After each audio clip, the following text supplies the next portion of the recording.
Hi everyone, 5 मिनिटांत विज्ञानमध्ये तुमचं पुन्हा एकदा स्वागत आहे. आज आपण एका भन्नाट टॉपिकवर बोलणार आहोत. तो म्हणजे लेझरने टॅटू काढण्यामागे असलेलं अविश्वसनीय विज्ञान. 2.5 कोटी. विचार करा, एकट्या अमेरिकेत तब्बल 2.5 कोटी लोकांना त्यांनी काढलेल्या टॅटूचा पश्चाताप होतो. म्हणजे हा आकडा किती किती मोठा आहे याची कल्पना करा. एका सर्व्हेनुसार टॅटू काढलेल्या प्रत्येक 4 लोकांपैकी एकाला तो नकोसा वाटायला लागतो. आणि खरं सांगायचं तर हे साहजिकच आहे नाही का? कारण जसं जसं आपलं वय वाढतं तसतसे आपले विचार बदलतात आणि मग तरुणपणी घेतलेले काही निर्णय थोडे वेगळे वाटू लागतात. पण कधी विचार केलाय की हे टॅटू काढणं इतकं अवघड का असतं? ते समजून घेण्यासाठी आधी आपल्याला हे बघावं लागेल की टॅटू आपल्या त्वचेवर कायमचे टिकतातच कसे. चला तर सुरू करूया आपल्या पहिल्या मुद्द्यापासून, कायमस्वरूपी समस्या. चला एक कल्पना करूया. आपल्या शरीरातल्या छोट्या छोट्या पेशींसाठी टॅटू म्हणजे काय? तर त्वचेच्या डर्मिस नावाच्या थरात टाकलेल्या रंगीबेरंगी शाईच्या दगडांचा एक भला मोठा डोंगरच असतो.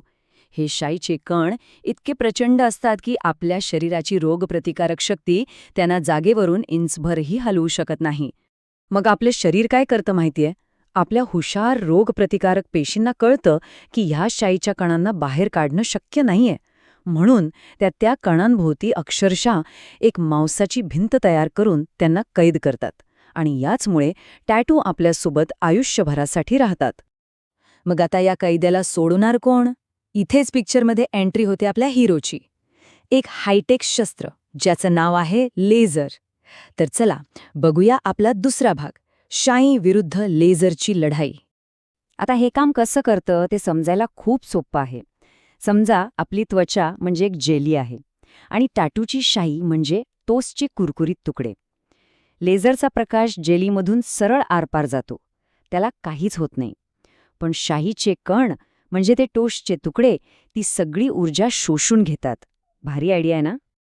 आणि गंमत तर पुढेच आहे. प्रत्येक रंगाच्या शाहीसाठी वेगळा लेझर वापरावा लागतो. म्हणजे कसं, तर लाल शाही हिरवा प्रकाश शोषते म्हणून तिला फोडायला हिरवा लेझर लागतो. आणि काळी शाही, ती तर बिचारी सगळ्या रंगांचा प्रकाश शोषून घेते, त्यामुळे तिला काढणं सगळ्यात सोपं असतं. आणि हे लेझर किती वेगाने काम करतं त्याचा काही अंदाज आहे? एका सेकंदाच्या काही अब्जांश भागात. म्हणजे आपण डोळ्याची पापणी लावण्याच्या आत तर सगळा खेळ झालेला असतो.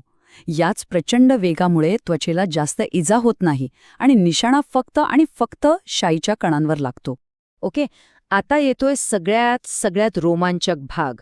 जेव्हा लेझरचा प्रकाश त्वचेवर पडतो तेव्हा आत नक्की काय होतं? तयार रहा, कारण आता आपण बघणार आहोत आपला तिसरा मुद्दा, आपल्याच आत होणारा एक स्फोट. चला वेळ एकदम स्लो मोशनमध्ये बघूया. 0 नॅनोसेकंद. लेझरचा प्रकाश त्वचेवर आदळतो. अर्ध्या नॅनोसेकंदात तो शाईच्या कणांपर्यंत पोहोचतो आणि अवघ्या 1 नॅनोसेकंदात शाई ती सगळीच्या सगळी ऊर्जा शोषून घेते. आणि आता खरी ॲक्शन सुरू होते. ही ऊर्जा शोषल्यामुळे त्या शाईच्या कणांचं तापमान किती होत असेल? काही अंदाज? तब्बल 600 अंश सेल्सिअस. हे इतकं गरम आहे की लोखंडसुद्धा लालभडक होऊन वितळायला लागेल. आणि या अविश्वसनीय उष्णतेमुळे शाईचे ते मोठे दगड अक्षरशः फुटतात. त्यांचा एक प्रचंड स्फोट होतो आणि ते लाखो लहान लहान तुकड्यांमध्ये विखुरले जातात, जणू काही गरम धुळीचे कण. ज्या स्फोटामुळे एकदम विचित्र गोष्ट होते. त्वचेवर अचानक एक पांढरं थर येतो, ज्याला फ्रॉस्टिंग असं म्हणतात. हे दुसरं तिसरं काही नसून त्वचेखाली तयार झालेले गरम वायू आणि वाफेचे बुडबुडे असतात. दिसायला खरंच खूप वेगळं दिसतं हे. ओके, लेझरने तर आपलं काम चोख बजावलं. शाईचे तुकडे तुकडे करून टाकले. पण आता या सगळ्या गोंधळानंतर साफसफाई कोण करणार? इथेच कामाला लागते आपली बॉडी. चला भेटूया आपल्या चौथ्या मुद्द्याला, शरीराची क्लीनअप टीम. लेझरच्या हल्ल्यानंतर आपल्या शरीराचे सैनिक म्हणजे मॅक्रोफेजेस नावाच्या पेशी लगेच घटनास्थळी धाव घेतात. त्या शाईच्या लहान तुकड्यांना अक्षरशः खाऊन टाकतात आणि त्यांना लिम्फ नोड्स नावाच्या कचराकुंडीत नेऊन टाकतात. म्हणजे बघा, खरी क्लीनअप ड्युटी तर आपलंच शरीर पार पाडतं. पण थांबा, कहाणीत एक ट्विस्ट आहे. सगळी शाई शरीराबाहेर फेकली जात नाही. त्यातले काही कण आयुष्यभर आपल्या लिम्फ नोड्समध्येच जमा राहतात. म्हणजे टेक्निकली तो टॅटू तुमच्या सोबतच राहतो, फक्त जागा बदलून. आता तुमच्या मनात एक प्रश्न नक्कीच आला असेल की मग एकाच फटक्यात सगळा टॅटू का नाही निघत आणि यानंतर बरं व्हायला किती वेळ लागतो. चला तर जाणून घेऊया आपल्या शेवटच्या मुद्द्यात, बरी होण्याची लांबलचक प्रक्रिया. याचं कारण खूप सिंपल आहे.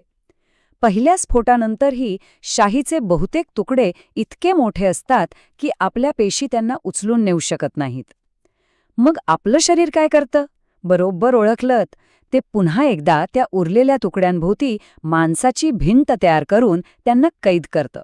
आणि म्हणूनच टॅटू पूर्णपणे काढण्यासाठी एकापेक्षा जास्त म्हणजे साधारणपणे 5 ते 12 सेशन्स लागतात. प्रत्येक सेशनमध्ये त्या शाईच्या दगडांना फोडून आणखी लहान केलं जातं, जोपर्यंत ते इतके लहान होत नाहीत की आपलं शरीर त्यांना सहज बाहेर फेकू शकेल.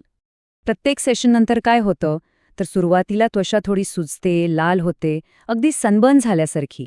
काही दिवसांनी फोड येऊ शकतात आणि जागा दुखते, खाज सुटते. पण घाबरू नका, ही खाज म्हणजे तुमची रोगप्रतिकारक शक्ती कामाला लागल्याची चांगली खूण आहे. आठवड्याभरात खपली धरते आणि काही महिन्यात त्वचा पूर्ण बरी होते आणि टॅटू आधीपेक्षा खूपच फिकट दिसू लागतो. तर मग शेवटी प्रश्न हाच उरतो की शाई खरंच गेली की फक्त लपली आहे. हा एक विचार करायला लावणारा प्रश्न आहे, नाही का? ती तुमच्या त्वचेवरून तर नक्कीच नाहीशी होते, पण तुमच्या लिम्फ नोड्समध्ये ती कायमची घर करून राहते. हा भाग आवडला असेल तर लाईक बटन नक्की दाबा, मित्रांसोबत शेअर करा आणि अशाच आणखी माहितीसाठी सबस्क्राईब करा. तुम्हाला याबद्दल काय वाटतं हे खाली कमेंट्समध्ये नक्की सांगा. भेटूया उद्या याच वेळी. तोपर्यंत